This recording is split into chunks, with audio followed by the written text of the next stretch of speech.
welcome back to the podcast. If you haven't noticed, we took a huge break from uploading episodes, but we are back to making videos. This one today was technically shot right before all NCAA games got rolling for the season.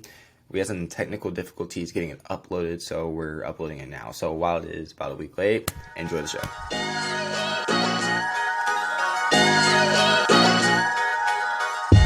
What is going on, guys? Welcome to the Unstrung podcast.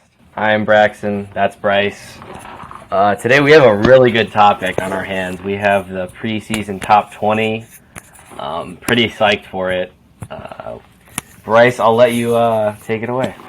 Yeah, so all right, let's start by we're gonna apologize for taking like a 4-month hiatus on the pod. You know, we all got busy a little bit with school towards the end of this past semester, but we're back though. We're back. We got our stuff figured out. That's all that matters. Exactly, and just in time for NCAA season. First games are this Saturday, so that's all. Dude, I'm excited. Like I'm pretty excited. So so let's go ahead and start jumping down the list. USA Lacrosse, they released their preseason top 20, which obviously obviously, but we had some thoughts about it. I remember initial thoughts. I took a picture of the number one, sent it to Braxton because number one was UVA. I was like, bro, there's no shot. So Braxton, what are your thoughts on UVA being number one instead of Maryland? I mean, obviously it's a highly debatable take, but I cannot believe that they're number one in my opinion. I know that they're considering recruiting class, obviously, that's why, but Maryland had an undefeated season, so I don't really know how you put them at number 2 after they literally beat everyone they played last year. That, to me, is just insane in itself.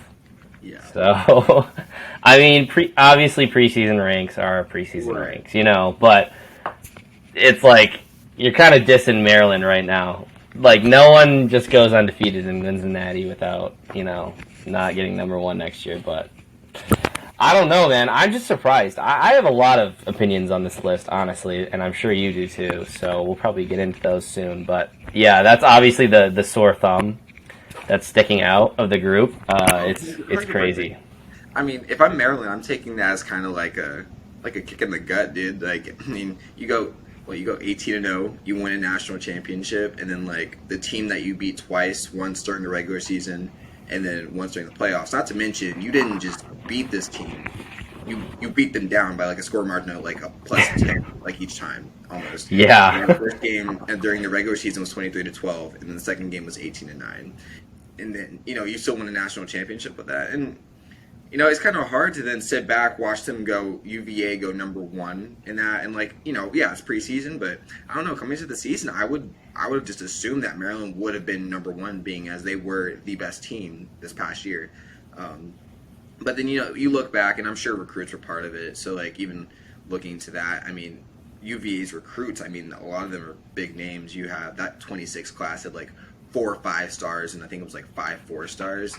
And then they got Thomas McConvey, the Vermont transfer, and then they brought in I don't know if they can't consider Ricky Meason the football transfer from Stanford. I don't know if they're really considering him a part of that.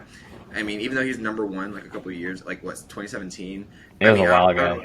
Exactly. So I mean, he hasn't played football, or he's been playing football at that time. So but at the end of the day, they do still bring back 9 of their 10 starters, and all they lost was Matt Moore. So I still see them being a good offensive producing team, but still, I don't know if I would have put them number one. Right. I can't believe that Connor Schellenberger is still on UVA. Really? I feel like he has been there for so long. I don't know why, but he is so fucking good. Yeah, he's a 2019, so, and then he redshirted his freshman year, so. Yeah, so he still has eligibility left. Yeah, that could be why. Maybe that's why I'm thinking he's older. Yeah, no, it tripped me up too sometimes when I think about it, but he's only another year older than us. But that year that he came in, I think what they ended up doing were they're here, you'll start playing a lot more if you just wait 1 year and then you grow off of that, which that's not even a bad deal if you ask me. I mean, if you just redshirt 1 year, you learn from the guys who are already there. Yeah, and you get to practice all year. Exactly, and then you go straight in. You have a year and a half of experience playing at the college level before even stepping foot onto the game field. So I think it was a smart move for him. Obviously, it's worked out. He's front runner for tour time the past 2 years now. So I mean, he's doing something right. Yeah, exactly. So, question for you though. So, is it valid to rank a team though based off of who their incoming recruits are? In my opinion, I don't think it's the best way to go about preseason ranks. I think it's just the recruiting classes can be hit or miss, honestly, no matter the stars that you have. I think we kind of saw that with Syracuse a little bit last year. Like, they had a lot of talent, but they couldn't put it together. So that's a big thing. I think that what recruits do is they kind of give the analysts a way to make it fun and make every game look like it's going to be more competitive, which is their job. And I think that's exactly what the new recruiting classes are going to do this year.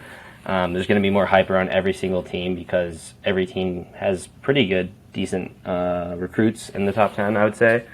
So I think that it's not a good way to rank teams, but I think it's a good way to increase competitiveness between, matchups that maybe not have been as close in the past.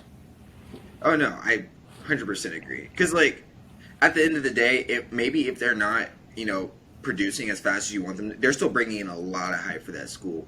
I mean, if you see like 5 stars or 4 5 stars going into a school, all those kids are obviously like really good at lacrosse.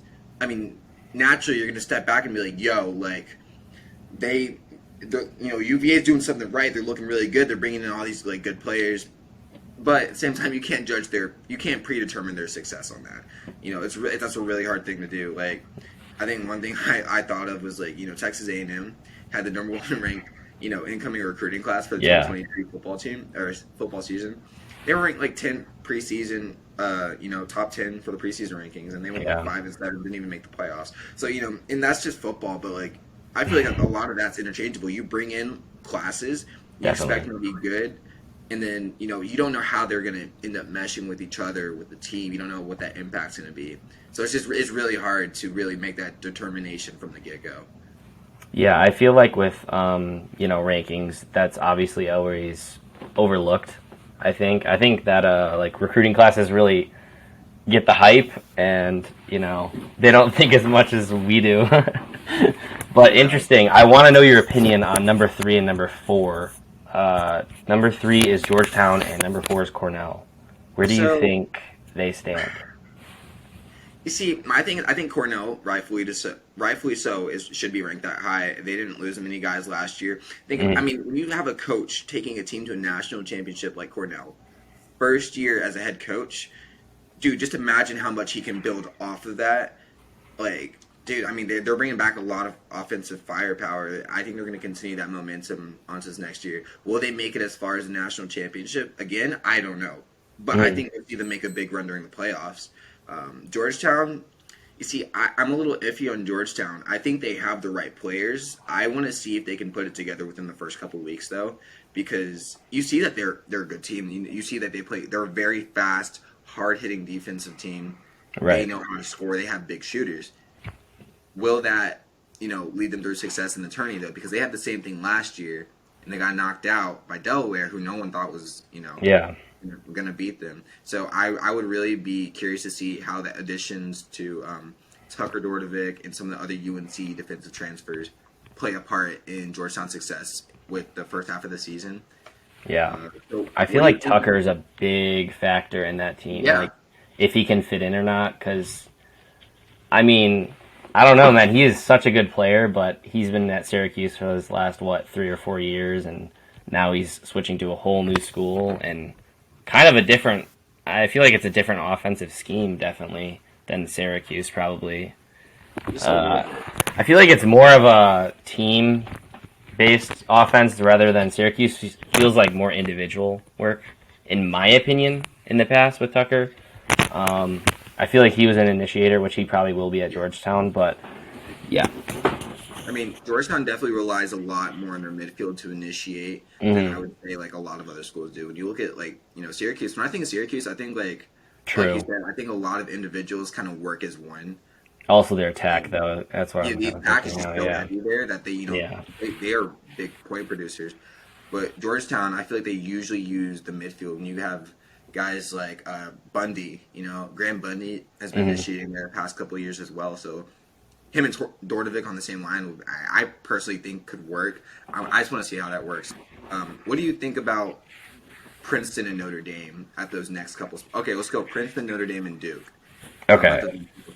So Princeton, I don't know if Princeton deserves to be that high. Yeah, they were decent in the tournament last year, but I think they have to prove themselves this year, in my opinion, for being an Ivy League team. Notre Dame, I think Notre Dame should be higher, honestly, just because I really think this year they're going to be the team that they wanted to be last year, and they're going to get into the tournament and show everyone who they are with Pat Cavanaugh and Brendan not Bomberry. Dobson. Dobson's got an absolute cannon. Yeah, I just think that they're going to be the team to watch out for this year. Duke, I'm not quite sure. I really can't tell. I think they're going to be a little worse than they were last year. I think Duke might have a rougher season this year just because they lost some key players like Nakai Montgomery and some other defensive players, I believe. But yeah, I would say Princeton and Duke maybe lower, and then I would say Notre Dame probably higher for me. That's where I would go with it. What about you? Let's circle back to Notre Dame real quick. Okay. So, let's think about it. They've been knocking on that national championship door since 2014. They've been there. They know what it takes to get there. They've been in the national semifinals, national championship, lost to Duke another time. And there's so much that team's progressed over the past 10. We can even say 10 years on that. Yeah, they've been one of those Maryland teams where they've been consistently good during that time period. And last year, I don't think you can really give them. They deserve justice from last year. They should have been in the playoffs and they weren't. I don't think you can take last year's team and say that was bad. I don't think they lived up to what they should have been. I think they expect a lot more from themselves, but I don't think that was a bad team, nonetheless. They lost a couple guys. They built off of that. That's one of those teams that's just going to come back every year and still be strong. So yeah. I think they're ranked a little too low on that. I would even give them that 4 or 5 spot. I would be okay with that. Notre Dame comes back strong every year. I think this is a year that they're going to come up huge. They didn't really lose anyone at the midfield, and so all those guys get another year. You're 3 lines deep at the midfield. You have 4 attackmen who can all ball. Exactly. This is one of those scenarios where I don't think it was recruit based. I think it's just personnel based. Knowing what all those guys can do, I think that'll make a very good team this upcoming year. They're going to be dangerous. I definitely agree with that take, 100%. Exactly. And so now we're down to Yale and Penn. So, okay, before we go Yale, I want to talk about Duke for 1 second. Okay. I think the issue with Duke right now is they've had a little trouble the past couple of years since they made that national championship run to the semifinals a couple of years ago. I think they've had a little issue finding their offensive identity, and I think until they can figure that out, I can't say they're that Duke team that everyone knows. That not that the high-powered. You have good players, but they're not. It doesn't seem like they're firing on all cylinders like they were from that let's say the 2014 era to all the way to the last time to 2017, 18. That's not, I don't know, it doesn't feel like the same team right now until they can, they have great players. They have Brendan O'Neill. The loss with Nakai Montgomery, I think, hurts them a little bit in terms of midfield. But they have, they bring in the recruits each year to be able to, fill into those roles. So I think they can, if they can take that into account this year, really mesh, they'll be dangerous. But if I'm going based off last year, I think, I would still give them top 10. I wouldn't give them 7, though. I think I got to drop them. I'm worried about their team defensively because I just feel like they have always struggled defensively with that team. And even when they were supposed to have that amazing year when Michael Sowers transferred there and everything, it even fell apart then. And I just don't think defensively that they're going to be able to keep up. I'm not really worried about their offense because I think that they'll find what they need to do. Brendan O'Neill's an absolute machine, so he'll be able to create. But I think it falls defensively on them this year and what changes they make for that. So we'll see what they do. So, like you said, then let's go to the next one. Yale, Penn, Rutgers. Let's go that 5. Yale, Penn, Rutgers, Ohio State, Brown. I think this is a good area where I think I can be a little bit more flexible, but I'm actually pretty okay with it for the most part. I think Ohio State and Rutgers, I think they're in good spots to where I'm comfortable. The only one I might say anything a little different to is Ohio State, but even then, I Really? think that's the only one I would really change, to be honest with you, because Not Yale? I think Yale, if anything, I would switch with Penn. But if I'm talking Rutgers, Yeah. Ohio State, Brown, I think those three in the 11 to 12 spot, I'm actually pretty okay with that. When I look at like who was coming back from last year, that's an okay area for me. Yale and Penn, I think I would switch though. I think Penn is a lot more dangerous. I do too. They are such a slept-on team every season, They're I swear. so slept on. Every season, they're not really talked about, and then all of a sudden you get the playoffs and they're beating teams, and you're like, okay, they're good. Every year, I swear. The past couple of years in particular, they don't bring in these like giant recruiting classes with a bunch of big name 5-star, Exactly. 4-star, whatever. I mean, me personally, I already think the rankings are a little bit bogus, but without I'm getting off topic with that. When I look at it in terms of just how they play and the way that they just build off, their past, like each year. You look at the team that came in last year, you still have Sam Hinley, who's, now it's Torton front runner. They didn't really lose a lot of people. This is another team that, comes back pretty heavy, pretty deep on offense, pretty reliable on defense. I think this is another one of those teams that they're fine offensively, but the defensive side starts to become kind of a struggle against some of the bigger teams. So Yeah. I would still say that Penn, in my opinion, could take that 8-7 spot even. I agree 100%. Honestly, I think I would give Penn probably over Duke. I would take Penn. I agree. Yeah, I'm actually kind of surprised that Penn is below Duke because Penn has definitely proved themselves multiple times, in my opinion. So then, at that point, where do you think Duke should fall then in these rankings? I would say like number 12. I'd be okay with that. Yeah. I can agree. I think you move Penn up a couple. You know what? Now I'm thinking about this. Do you think Rutgers is fairly? They made the national semifinals last year. I think they're fair. You think they're fair? Yeah. Yeah. I do. They're going to be talented. Trust me, they will. They will be there. But I think they're okay for preseason. Yeah, for preseason, I'm not. I'm honestly not mad at that. I would maybe at most move them up like 1 or 2. But Maybe I 1. think preseason right now, I'm actually pretty okay with that. I think they did a good job at least with the second half of the rankings. I think the first half is a little bit where I could do some more fluctuation because you look even right now. I will say I think Denver's ranked a little too high. I was going to say that next. Denver, but I mean, there's a little while. I mean, they haven't been the same team in a couple of years, and I can't give them that 13 spot right now. I can't either. I don't get it.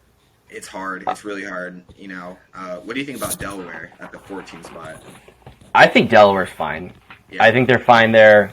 I'm not worried about Delaware. What I was going to say is I think Harvard should be where Denver is.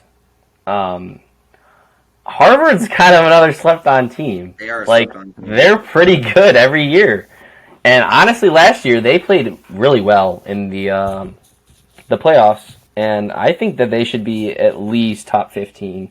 I mean, I know they're 15 right now, but I would put them at number 13 where Denver is. I agree with that. I mean, also, we saw them last year. I'm just thinking about this. We saw them play I forgot last year. So, a little bit of background. Braxton and I went and saw Michigan play Harvard, and it was freezing out. Freezing. Coldest game I've ever been to.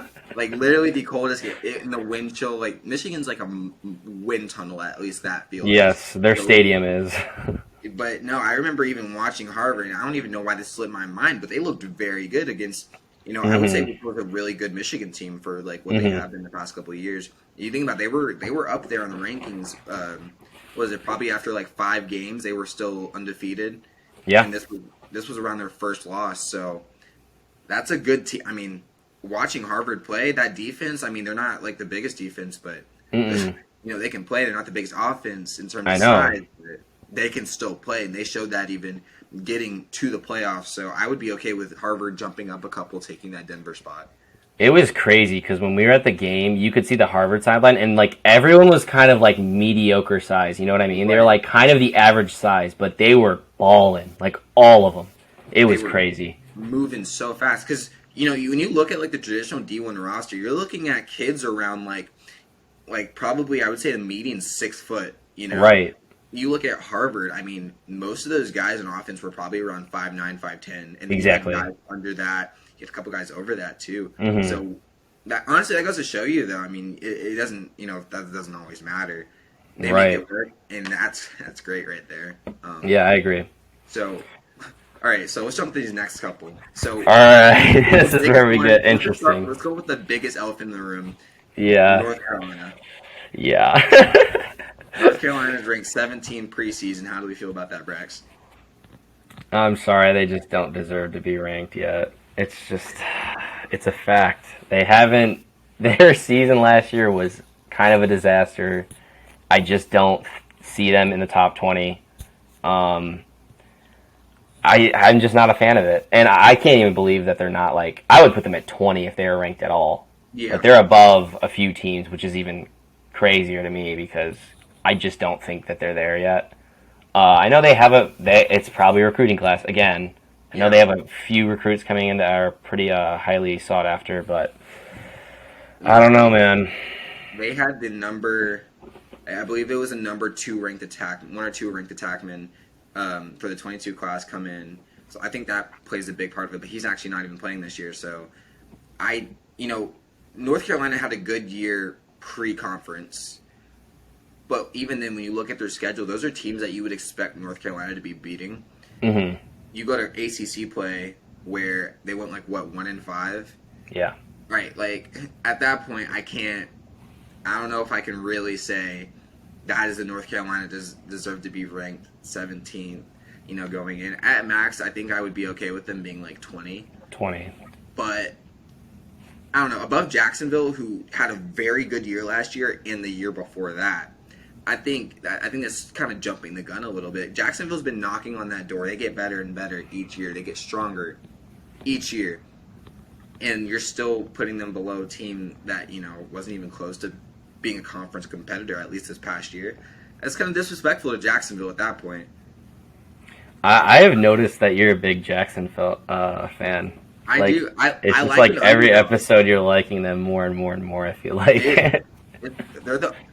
The way I see it, they are the team that no one I feel like a lot of people do not respect Jacksonville for You're where right. they come from. They came from starting their team in 14, 15. Look where they are now, dude. I mean, they beat Hopkins not long ago. Duke. They beat who thought they were going to beat Duke? No one. Now they're at this point where they are competing at the national level. They are so close to being in the playoffs, at least the past couple of years. Yeah. I think they should take a little bit higher spot. I would say I would even put them above Boston and North Carolina. I agree. I'm confident about that too. Yeah. So I'm not mad at Jacksonville. I think they're a good program. I might have to be a Jacksonville fan. Dude, I want to ask you, because this is a team that I'm not really sure. I don't know a lot about, to be honest with you, is Boston. Right. I just don't know. Do they have a good recruiting class? Because I don't know where they fall in here, and I don't know how they're top 20. So, I don't understand it. So Boston does bring in good recruits. They recruit heavily in that little, that Massachusetts area, which is valid. If you're a good team and you're in a hotbed of lacrosse, just go ahead and circle that area, try and take those recruits from there. So they do a good job of that. I think the one thing I'll say about Boston is they kind of they teeter that line every single year, at least the past couple of years, where I'm one of those years you're it's looking really good, but that next year they're not. And so, whenever Chris Gray was there that first year, you're like, wow, this Boston team is about to be something. And right. That next year he left, but then these past couple of years they've just been on that line where it's are we going to be a playoff team? Or are we not going to be a playoff team? I think Boston's one of those teams that they got decently far last year. I need to see the first couple games. How do they play, and then how do they compare to their conference? They are in a tough conference, so I need to see that. What do you feel about Boston? The same thing. Yeah, I honestly didn't know a lot about them, so I don't know. I think that's fine that they're top 20. I again would probably put them at 19. I don't know if they deserve 16 really. I don't know, above Jacksonville and above St. Joseph's. I don't think so. St. Joseph's is kind of my my underdog this year. Like yours is Jacksonville, mine's kind of St. Joseph's. I'm expecting them to actually shock people this year. Like I really think they can do it. Last year was just a little taste of what they can do, and I really think they're going to surprise people this year. I really do. I'm excited to see them play. I think they haven't really lost anyone from last year, and that playoff team looked dangerous when they were playing. Dangerous. Mm-hmm. And you can't even say that game versus Yale was not a bad game. It was just at the end of the day, someone has to win that game. Right. And Yale just got the best of them, but St. Joseph's played their heart out. You can't even you can't say they didn't play great. They played start to finish. It was a good game. So I can agree with that. So last one, then we have Navy at 19. Drop or rise? I think they're fine at 19. Me too. They're good. They're a good team. They're pretty solid. Mm-hmm. So if we're okay with that, so I just want to go ahead and go over some of the other teams that were also considered. Hopkins, Richmond, Syracuse, Utah, Villanova. I literally think the only one would be Richmond, in my opinion. I don't know why. That's just the only one that sounds like it would be a top 20 team. Everyone else has to prove themselves. I think I'll give you Richmond, and I will also add Utah onto that. Utah won. Really? Utah won conference last year. Okay. So, I would actually be okay with saying they could be up there in terms of, where they played. I don't think they made the playoffs, but, in terms of how they played, I think you can expect some good stuff out of them. I don't know if I'd put them top 20, but I would definitely say they should be considered. But those are the only two teams I'm actually okay with. Hopkins, you know how we feel about Syracuse, and then Nova's got to prove something to me this year. I don't know about Villanova. And then they went straight down, so I yeah. need to see from them again before I can say, let's hop back in. I agree. But overall, I think the U.S., I think they did a pretty good job with the preseason rankings. I would just, maybe shift a couple, but that's also just personal opinion. So it'll be very exciting starting to see this weekend how this all shapes out. There's a lot of games this weekend, so I know. It's going to be a good one. Which kind of stinks. I got to record them because I got my first game this weekend, too. Oh, gosh. Dude. Yeah, I'm excited, though, man. It's upon us, man. It's upon us. And there's, second weekend, there's, some good games on. Good games. Yes. I mean, we'll have to drop some games to watch. Yes, definitely. Instagram for sure, but I don't know, man. It's exciting. This is every lacrosse player's favorite time of year. Forget Christmas, truly. Bro. We want lacrosse season. Forget Valentine's Day. I just want lacrosse. I just want lacrosse, man. That's all. But yeah, anyways, that's a great place to go ahead and wrap that episode up. So go ahead and start subscribing if you want to see more. Go ahead and hit us up if you have any questions. Do you want to see anything on the podcast? Until then, stay tuned. Peace. Bye.